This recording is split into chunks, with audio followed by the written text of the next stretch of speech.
My name is Sikes, one of the orthopedic surgeons here in Mooresville, specializing in joint replacements and revision joints for things that haven't gone as well as we'd like for them to the first time.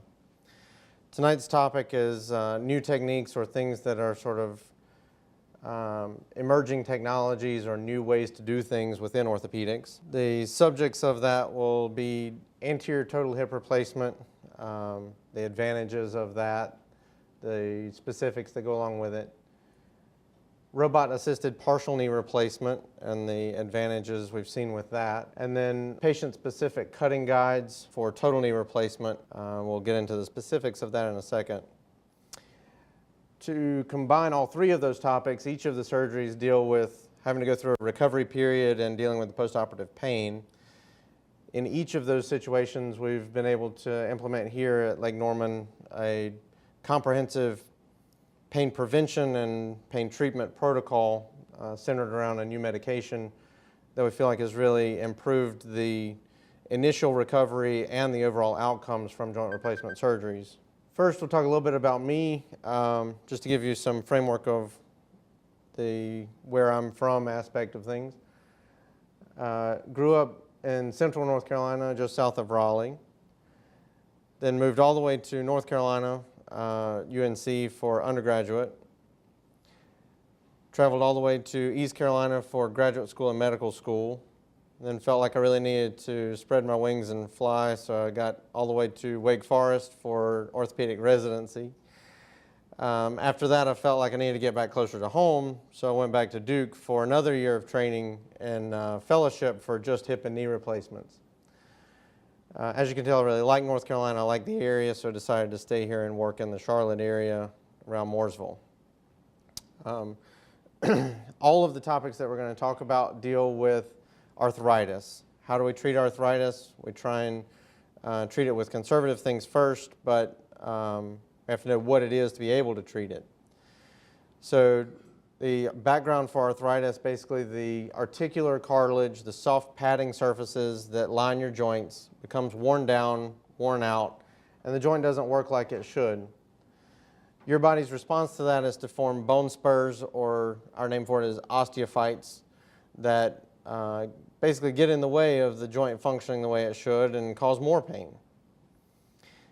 Arthritis as a disease does involve all of the cartilage around the tissues around the joint, not just the cartilage, but the joint capsule, the thing that encases the joint, and the muscles crossing the joint, because they're all affected by poor joint function.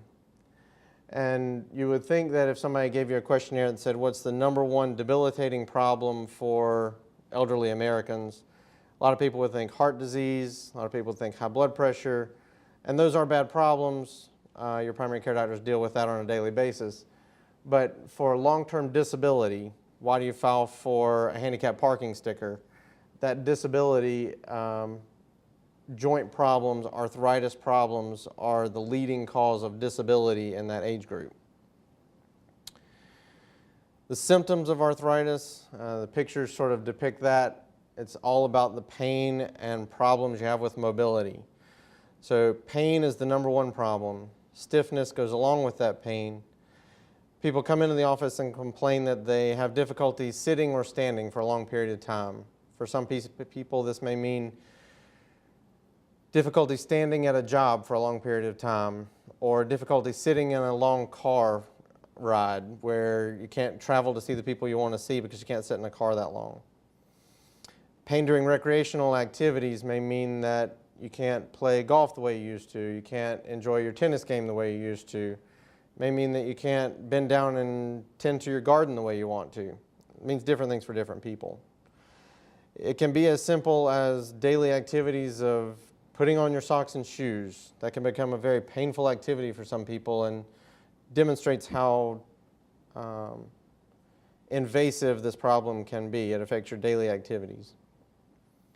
So what do we do about it? We talk about starting small and increasing as needed. So activity modification would be trying to avoid the things that make it hurt. A lot of people do that just on their own. Weight loss, the little cartoon there talks about the scale and says, don't step on it, it will make you cry. I understand and have the conversation daily with people who have joint problems. It's hard for them to move. It's hard for them to be active. It's hard for them to lose weight.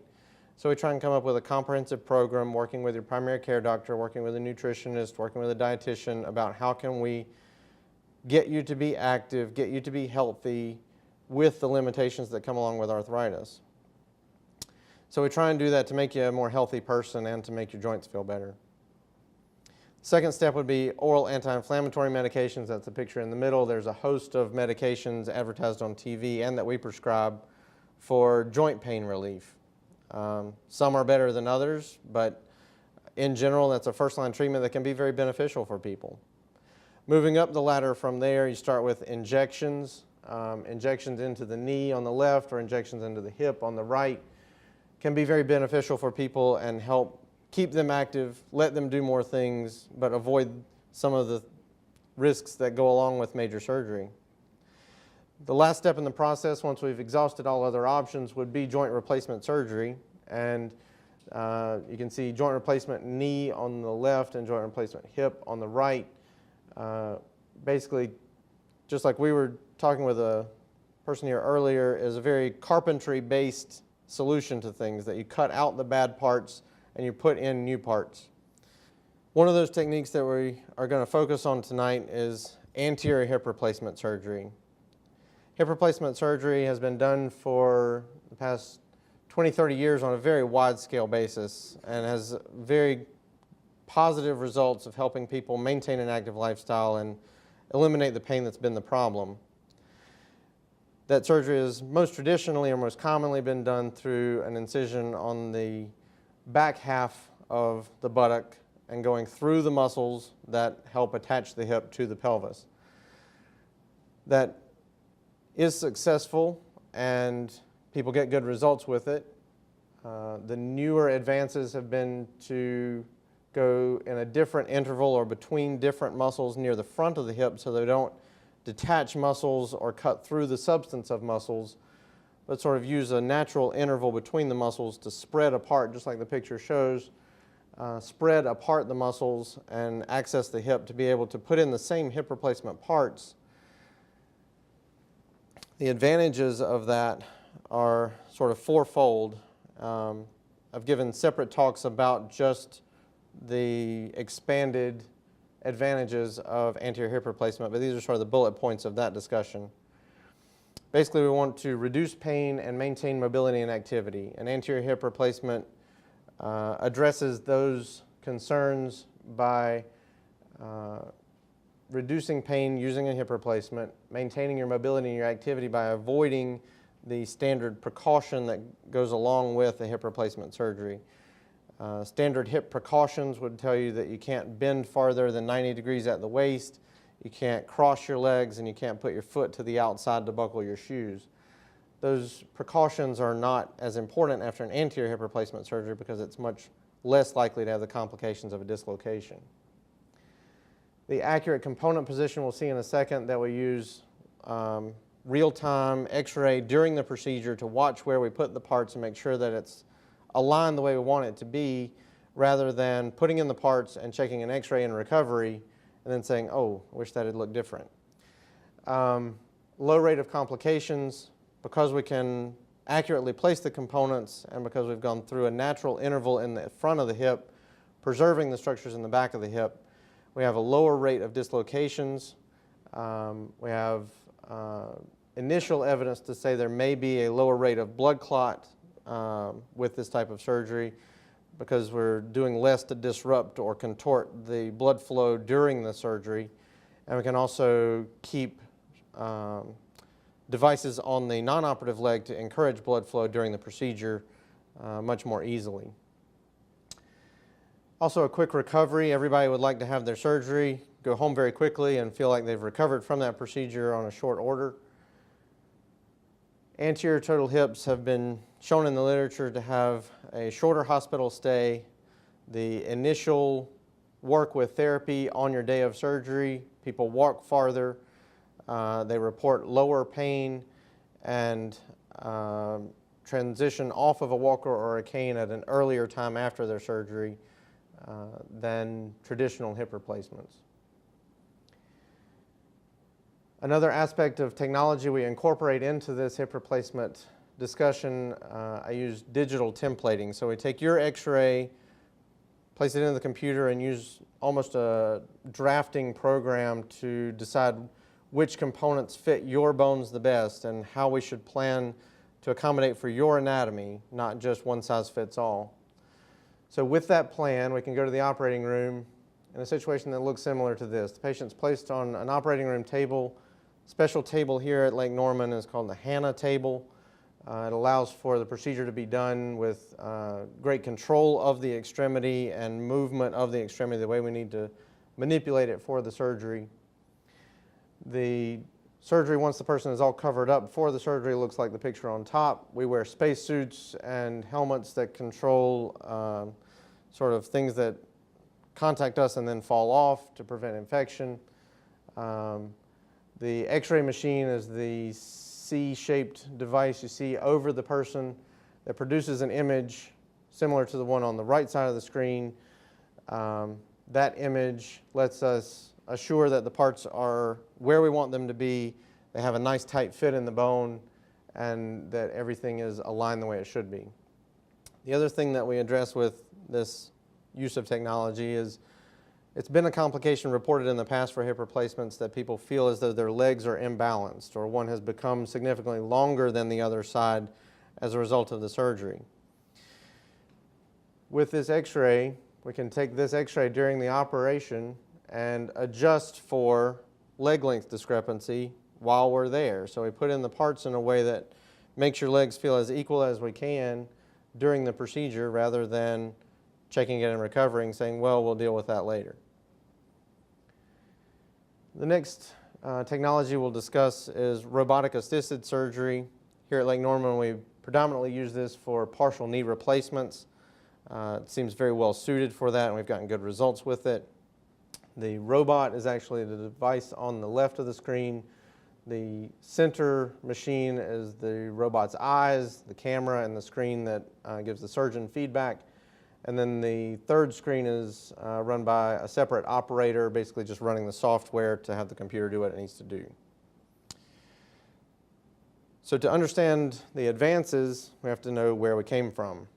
Standard partial knee replacements have multiple trays of instruments and guides that the surgeons use to place the instruments into the knee and then use those instruments and those guides to remove sections of the knee and allow for the new components or the new partial knee replacements to be fit to the knee. These guides are placed on the bone with a combination of surgical guides, anatomic landmarks, and surgeon experience to know what looks right, what feels right, what will produce a good result. In the right hands, this can be very effective. People get very good results with it.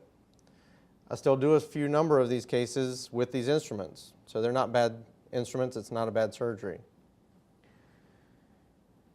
The advances to use robotic assistance during that surgery are that we eliminate a lot of those other anatomic landmark guides, and the robot's eyes are given a parameter in the operating room to show the robot where your knee is in space.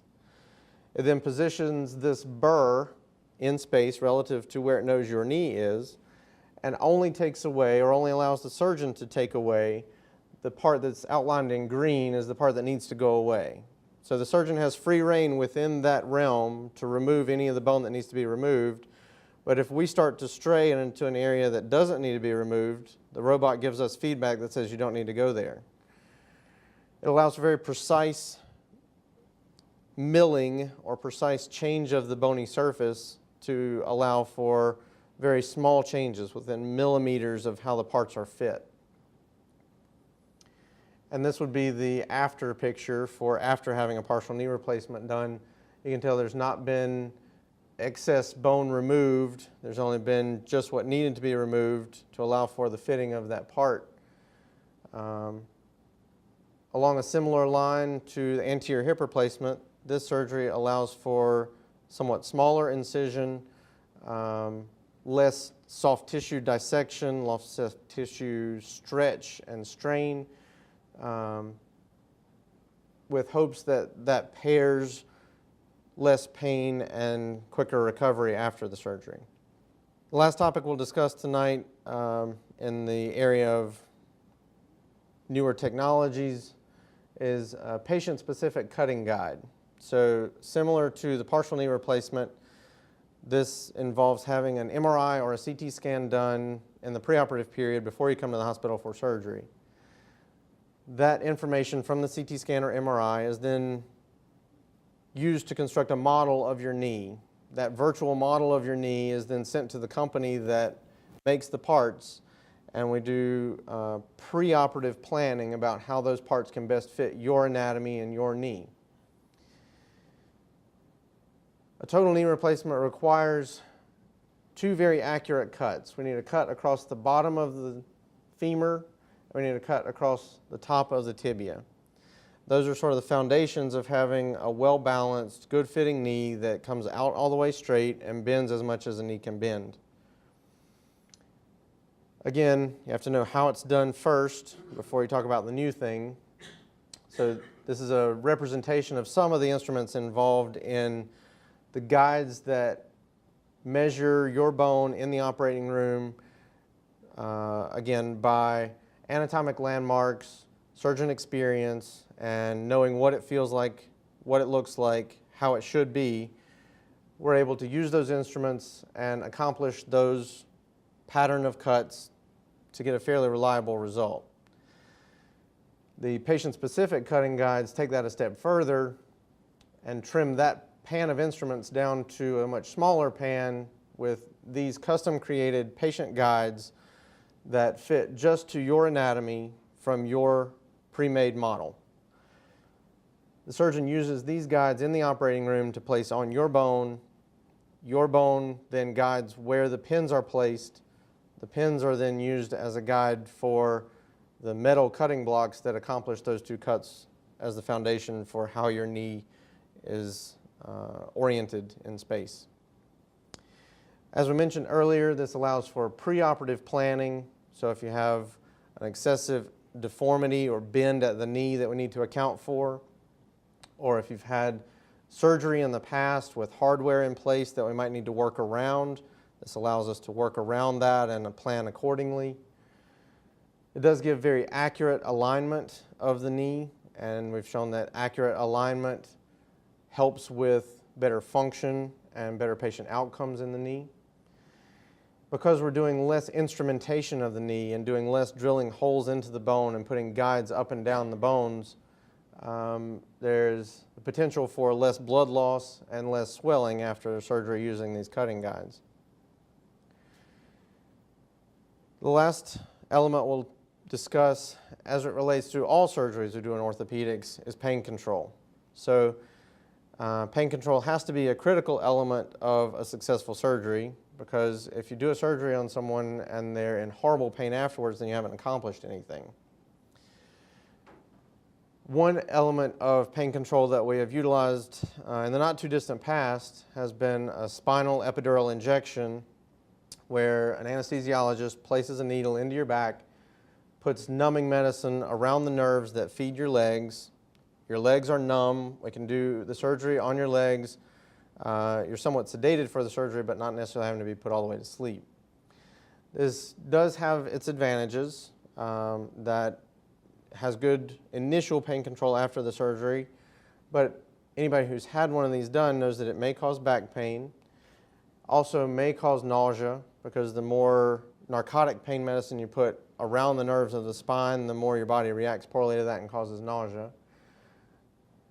May also cause weakness in the legs in that initial period if our goal is to get someone up and moving on the day of surgery, for all the things that we know go along with that: improved, decreased hospital stay, decreased chance of blood clots, improved range of motion, improved work with therapy. Those are all our goals. But if the spinal lasts too long and the person is just too weak to do those things, then they're restricted to wearing a knee brace, and they can't use the joint that we want them to use because it's stuck in a knee brace. Alternatively, Here at Lake Norman, we've adopted a multimodal aspect or approach to pain control with pre-operative medications dealing with pills that you can take before the surgery that help your body sort of realize something's coming and I need to be ready for it. Helps prevent the out-of-control response to pain that some people get from surgery. And the most critical new element, I would say, to our pain control strategies here is the incorporation of time-release numbing medicine that we can inject during the surgery throughout the wound, and that gives very localized, good pain control just at the site of surgery. Rather than make your entire leg numb or your entire leg weak, we can control the pain at the site of the pain. That lasts through that transition period that's the hardest for people to get through in the 24 to 48 hours after surgery before we can get them eating a regular diet, tolerating foods, and back to taking just pills for pain control. So it's been a very good bridge for that therapy. Because we're able to use that technology and that approach to pain control, then we can use less pain medication in the post-operative period and deal with less side effects of that pain medication after surgery as well. So we can still decrease nausea, decrease upset stomach, decrease the dizziness or lower blood pressures that come along with taking high doses of pain medications after surgery. So that's been a very quick review of at least 3 of the technologies we're utilizing here to help people deal with the problem of arthritis, whether it be hip arthritis and an anterior hip replacement, initial arthritis in the knee and robotic assisted partial knee replacement, or if it's fully involved knee arthritis, then we can utilize the techniques of patient-specific cutting guides for that. And as mentioned, we can help all of our surgical patients with improved pain control and the technologies available there. How long after the surgery before you can resume your normal life, go back to work, walk a mile or so in the morning, swim, that kind of thing? Sure. So it is an individual basis because people respond differently to surgery, but what I tell people in clinic is the phases of recovery are fairly standard. That hip replacement surgery usually recovers a little bit faster and people feel more like doing their daily activities earlier. That's just because the hip is a little bit simpler joint. It's more of a ball and socket joint, and people recover that surgery well. Knee replacement surgery, depending on how bad it was beforehand, people still feel better than their preoperative state somewhere in the 2 to 6 week range. They're up walking the day of surgery. They're working with therapy several times a week to allow the swelling to go down, to their strength to return, for their range of motion to increase as the swelling goes down. For both cases, hips or knees, people are usually not requiring assistive devices somewhere between that 2 to 4 week period. If they've become somewhat deconditioned because of their problem and their muscles are a little weaker, they may be on the longer end of that and will still require some cane or assistive device in that 4 to 6 week period. As far as recreational activities, that's more in the 6 to 8 week period, especially for knees, just because they're more tender and takes longer for the swelling to go down. Return to work really depends on what you do for work. That if you have a rather sedentary job where you can get to work, make it to your desk, and then only get up a few times during the day for errands away from your desk, I would say on the order of 2 to 3 weeks is fairly routine. Some people go back sooner, some people wait a little longer. If your job is more active, where you need to be out and about supervising your crew or walking a job site, then I think that's more along the, like we talked about for recreational activities, 4, 6, 8 weeks as a general rule. Are there activities, once it's all over and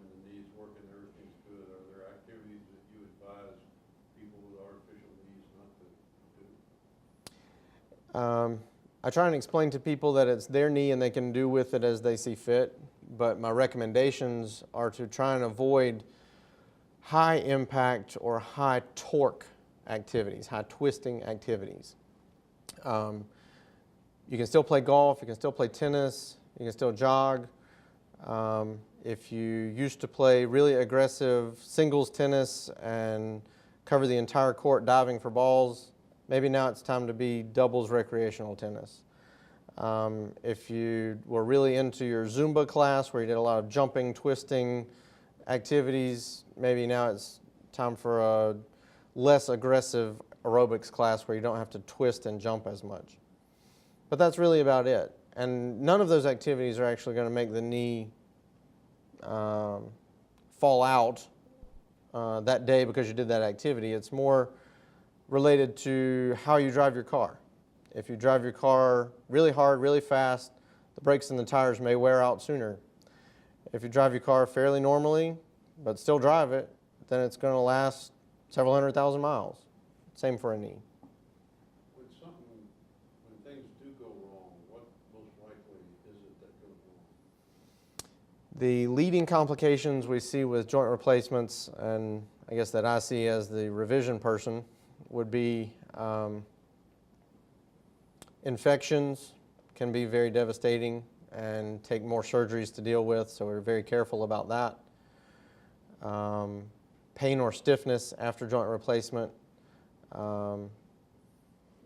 If there's a problem with the joint that needs to be mechanically addressed, then that may mean more surgery to free things up, change components, give it more freedom, range of motion. And then just loosening of the parts. The best way to explain that is that sometimes bad things just happen, and despite surgery that's done appropriately, rehab that's done appropriately, sometimes the way that we want the parts to stick to the bone, it just doesn't happen as well as we'd like, and they can loosen from their foundation. If that happens, then it's more surgery to reinforce the foundation and change out the parts for sort of a bigger, wider base that gets a better grip on the bone. If your artificial hip hurts every now and again, is that just something you learn to live with, or does that mean something's wrong? It's very frequent that people have an occasional ache or pain because the technologies we have and the advances we can make, the parts are always changing, the techniques are always changing, as you saw tonight. But the best that we can come up with is still a mechanical device to replace your hip, and it's not as good as what God made. So it's going to have some aches and pains every now and then, as long as it's not activity limiting or persistent in nature, then it's really sort of in that to be expected category.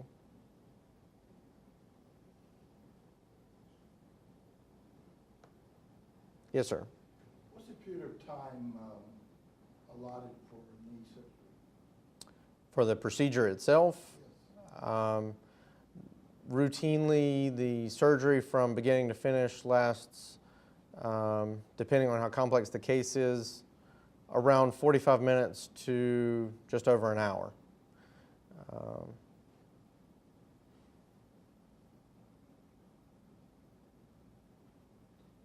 You specifically indulge in the knee replacement. That's your specialty? Hip and knee replacement and revision joint surgery are the things that I've done extra training for, fellowship trained in joint replacement surgery. Yes, sir. You have any comment on knee injections between the knee joints to I think that having this type of surgery? absolutely. I think that just like we mentioned at the beginning, that initial treatments for arthritic joints really should go through that progression of simple things first. And cortisone injections are a very commonly used way to help the knee or the hip feel better, allow the person to be more active, buy some time until those treatments, whether it be a cortisone shot or the series of gel shots where you get one a week for several weeks, any of those conservative treatments can be very beneficial for people. And I think it's important to try and exhaust those conservative options before you jump to a major surgery. Okay, thank you, that's fine.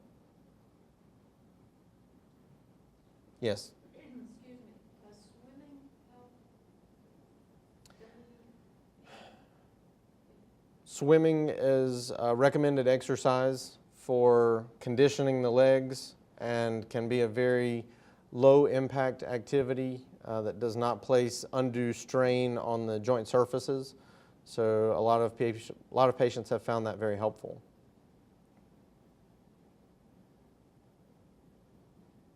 Yes. Discuss a little bit whether it's a hip replacement, partial knee, full knee, and fairly aggressive running, whether you're a marathon runner, are you ever going to get to go back to that? Or is it more of a straight line running, you don't need to be cutting right and left a whole lot? All of them make that more aggressive type of running possible, or it just depends on case by case, or should you tend to stay away from a lot of cutting back and forth? It's a very good question. The question was about any of the joint replacements we've talked about and straight line versus agility-based running, sort of cutting, turning things. All of the replacement surgeries will allow those activities because we're doing what we can to take away the bad joint surfaces and replace it with an artificial surface. It decreases the pain and allows the person to be a lot more active. If they have been a runner and really enjoy that activity, then I do have patients that go back to running. They may not be as high mileage as they used to be, because even with a replaced joint, it may become somewhat sore at a lower mileage threshold than they're used to. I think straight line running would be better tolerated for the long-term life of that joint than a really hard schedule of aggressive agility maneuvers where you had to do a lot of cutting, turning, twisting things, just because that puts a lot of shear stresses, especially on a knee, that it's not as adept at withstanding those shear forces over the long term. Yes, sir. If you go up to the Y, are there activities, weightlifting or maneuvering or things that you would say don't do if you have a bad knee? The recommendations for that are to try and do things that strengthen your quadricep on the front of your knee, the hamstring on the back of your knee, and the muscles on your backside. All those are done with shallow squats where you don't bend really far down to stress your knees, so you only bend about halfway down. Shallow lunges where you sort of walk alternate steps with maybe weights in your hands or not. And then leg press exercises where you sit in the machine and push on the plate with your feet. The things that are hardest on your knees and can actually cause them to become more angry are the leg curl machines or leg extension machines, because your foot's not firmly planted on a surface, and those tend to require more of your knee and put more force on the front of your knee. So I wouldn't recommend those as the first line exercise.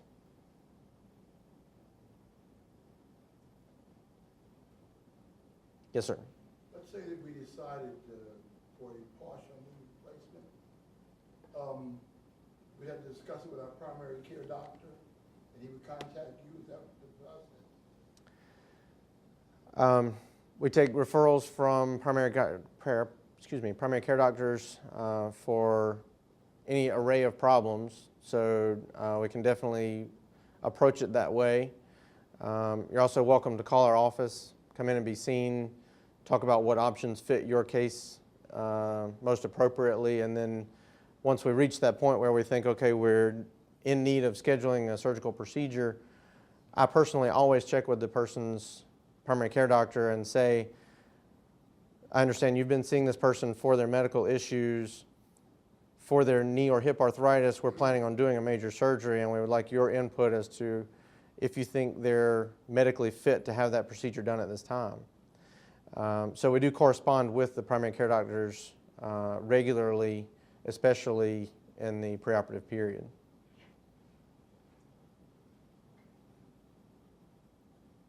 Yes, sir. With any of the joint replacements, you wake up first thing in the morning, can you jump out of bed and be fine, or do you need to spend a minute or 5 minutes or whatever doing a few stretches or movements to make everything click just right? The expected outcome for a good result would be you wake up in the morning, get out of bed like normal, and just start walking, having your daily activities. The first several months after the hip replacement or knee replacement, there's still going to be some soft tissue adjustment that has to occur, and that's probably when you'd notice more of the sort of need to get it going. Need a minute to stretch, need a second to accommodate, but it's not that you have to sit on the edge of the bed for 5 minutes before you can stand up, anything like that. How long do these things last? That's a very good question. I try not to be evasive when people ask that, but it is a case-by-case basis. I can give you statistics about taking all comers across the nation, done by a variety of surgeons. What's the life expectancy of a total knee replacement? There's a lot of variation that goes into that, and they fail for different reasons, just like we mentioned a while ago, but it is very high. So at 10 years, it's probably better than 95, 98% of those knees are still there and functioning the way we'd like for them to.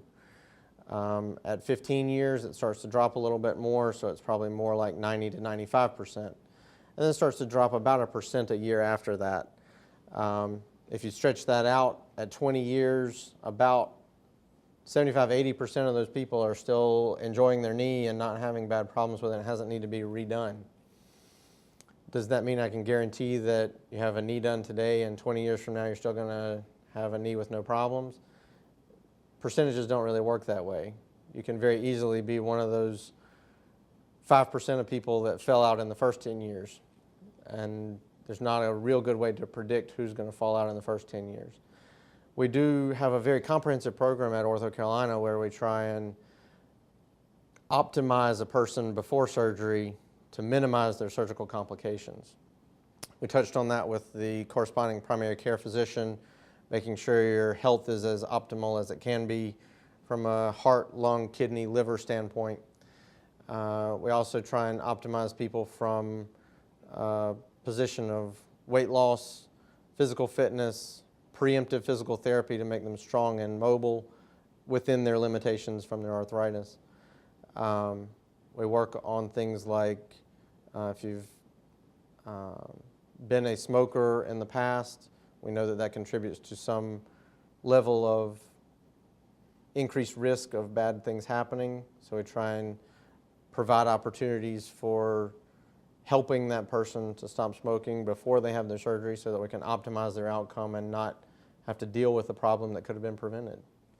So we work on that from lots of different avenues. Do patients work with a physical therapist before the surgery? Depends on the patient, depends on their situation.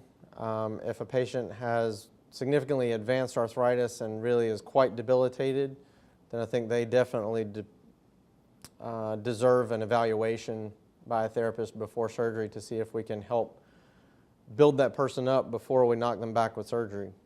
And there's a lot going into that now, a lot of research on how can we best utilize that resource of physical therapy in the pre-surgical space before we take somebody to surgery, and then because they have a better idea of what the exercises are going to be, the therapist has told them what they can expect after surgery.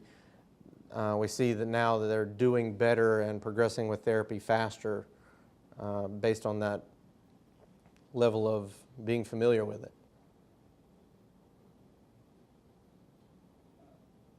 After surgery,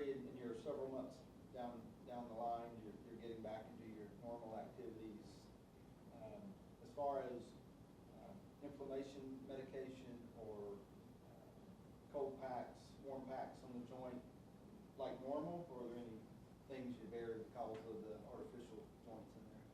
There are no restrictions.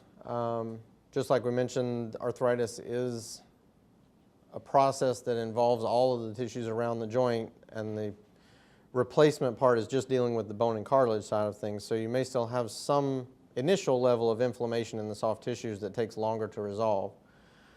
Oral medications like Celebrex, Mobic, Advil, Aleve, that family of medications can still be beneficial, and there's no restriction on it.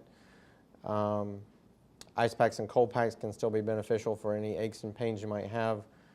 My patients find a lot of benefit from cold packs and cold therapy immediately after surgery to help reduce swelling and pain.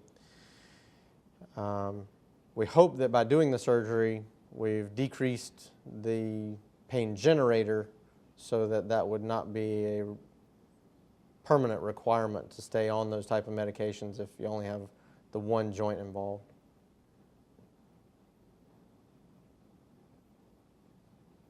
Yes, sir. Is there any restrictions for diabetics? With the pre-surgical optimization protocol, we do try and make sure that the blood sugar levels are being well controlled. There are levels of, your medical doctor deals with your hemoglobin A1C as a measure of your long-term control. And if that shows as being well controlled by lab values, then your risks are similar to average.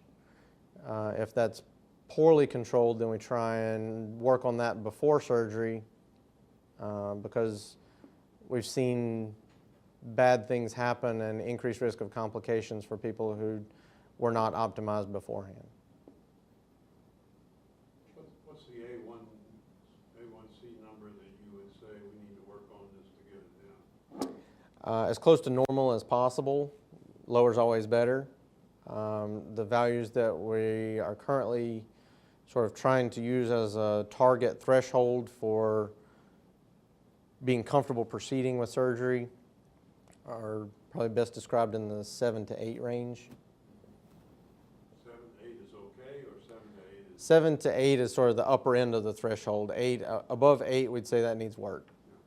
Well, I really thank everyone for coming tonight. We'll wrap it up for the group here now, but if anybody has further individual questions, I'll be happy to hang out and answer those.